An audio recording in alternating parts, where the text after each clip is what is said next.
Okay guys, kita sambung balik kita punya lecture dengan preparations of metallic membrane. So untuk metallic membrane kita fokus kepada palladium membrane. Sebab palladium membrane ni seperti mana awak belajar dalam CO1, dia ada infinite selectivity toward hydrogen. So it's a very good membrane lah untuk hydrogen application. So ada beberapa teknik kita nak hasilkan metallic membrane ni atau palladium membrane ni. Okey, untuk pengetahuan, palladium membrane ni tidaklah sesuai untuk kita buat unsupported membrane. Yes. Okey, tidak sesuai kalau kita nak buat unsupported membrane. Okey, kalau you nak buat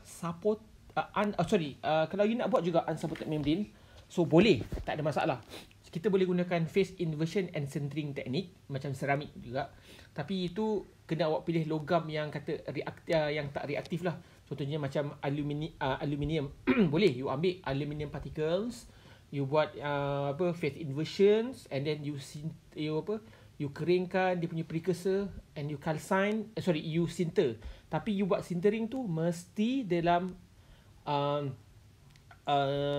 inert ataupun dalam vacuum.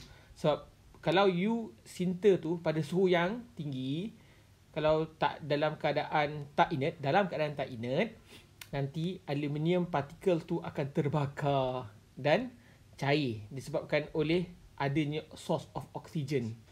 Okey, dan juga dia akan membentuk, nanti kita takutkan dia akan membentuk aluminium oxide balik. Okey, tapi benda tu tidaklah popular. Sebab why kita nak pakai aluminium kalau kita dah boleh buat alumina hollow fiber kan. So kita go straight kepada palladium membrane. So ada beberapa cara, iaitu sintering teknik. Sintering teknik ni adalah palladium tu kita buat menggunakan physical vapor deposition. Maksudnya kita jadikan palladium tu dalam bentuk gas, and then kita sputtered dia on top of support macam ni. Okay, so benda ni physical, maksudnya you just attach that palladium on top of the support. That's it. Okay, you dapat membrane. Okay, tapi kat sini ada keburukan dia. Okay, to tell you the truth, saya pernah pakai membrane palladium ni, pakai spattering, cantik, memang lawa, very good. Tapi tak boleh survive untuk tempoh yang lama lah, sebab dia physical interaction on top of support. Okay. Now, satu lagi adalah rolling. Okay, rolling ni bermaksud kita canai dia. Kita ambil ni macam emas lah. Emas tu pun kalau kita canai dia dalam bentuk daripada bulk, daripada beberapa cube, you canai, you dapatlah emas gelang yang boleh pakai tu. So, sebab biasanya novel metal ni, emas, palladium, dia lembut.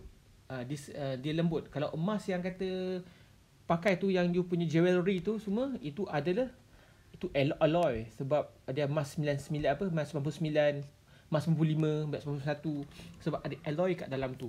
Tapi kalau dia pure, dia memang lembut. So you boleh canai dia, you boleh roll dia. Sama juga macam palladium. So you boleh roll dia, so dia akan berbentuk macam tin macam ni. Okay, tin macam this one, tin. Tapi kita nak sambung dia adalah kita buat bentuk macam ni lah. So kalau you buat macam ni, so kalau kita nak support dia on top of support, kita clamp dia over here lah, supaya gas tu supaya lapisan ni akan jadi gas tight. So tak adalah gas bocor kat situ. Okay, ini ini juga antara method yang kata cold rolling ini dengan sputtering, cold rolling is better. Tetapi cold rolling ni tidak ada interaction antara antara membrane dan juga support. Tidak ada interaction. Boleh lagi berlaku boleh terkopik kalau ketebalan dia tak terlalu nipis. Okay, tapi kalau untuk membrane, you must know that the membrane thickness play an important role dalam performance. Jadi still lagi kalau awak lihat kat sini, dia punya flux tak berapa tinggi lah. The best way nak hasilkan palladium membrane dengan flux yang tinggi adalah dengan electrolysis splitting technique. Okay, electrolysis splitting technique ni bermaksud ada melibatkan redox reaction. Palladium tu you kena buat seeding dulu, and then you buat reductions of palladium solution on support. Jadi kalau reduction P2+, betul tak? P2+, PD2+, dia buat reductions, dia akan jadi PD. So dia akan coating dekat on top of support lah. Okay. Yang paling penting adalah support lah. Let's say you ada support macam ni. You ada support. Kita pakai support alumina. And then dia kalau nak buat electrolysis splitting mesti menggunakan liquid phase. Jadi kalau nak buat electrolysis splitting, first step is kita buat seeding. Okay, kalau saya buat kat sini, kata ni surface of alumina hollow fiber. Ni cross section kan, you buat seeding ni pun okay, juga menggunakan redox. Maksudnya kita gunakan palladium chloride, kita rendam dalam palladium chloride, lepas tu kita rendam dalam stannum chloride, so that apabila stannum tin chloride tu berjumpa dengan palladium, dia akan rampas that chlorine, rampas that electron, so that PD particles akan form on support. Once this process siap, baru kita buat electrolysis splitting. Still lagi gunakan chemical yang lain lah. Chemical tu ada dekat sini. Okay. And then daripada sini dia akan grow palladium. Dia akan grow. So membentuk layer dekat sini. Itu adalah electrolysis splitting. Tetapi again, palladium membrane dia tak kuat. Sebab dia kalau dia dalam bulk pun dia lembut, dalam bentuk membrane pun apatah lagi dia lembut. So cara dia adalah kita buat alloy. Kita alloykan dia.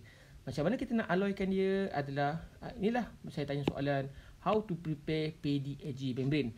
Sebab PDAG ni, silver ni boleh bantu mechanical properties of boleh enhance mechanical properties of palladium. Okay, cara kita nak buat alloy adalah mula-mula, of course, kita buat ni alumina. Kita buat seeding dulu, palladium, PD. Kita buat electrolysis plating, PD. Okay, PD electrolysis plating. Lepas tu baru kita akan buat kat sini AG layer pula. Okay, sebab kalau silver, okay, AG ni silver, argentum is silver. So awak buat palladium dulu layer. Kat sini kita buat layer dulu. Kita katakan kita dah puas hati dengan thickness dia, barulah kita coating dia dengan AG silver menggunakan electrolysis splitting juga. Okay, dah dapat layer ini. Okay, kita masukkan this membrane di dalam calcination chamber dengan ada hidrogen. So dengan kehadiran hidrogen, silver ni tadi akan masuk dalam AG membentuk alloy.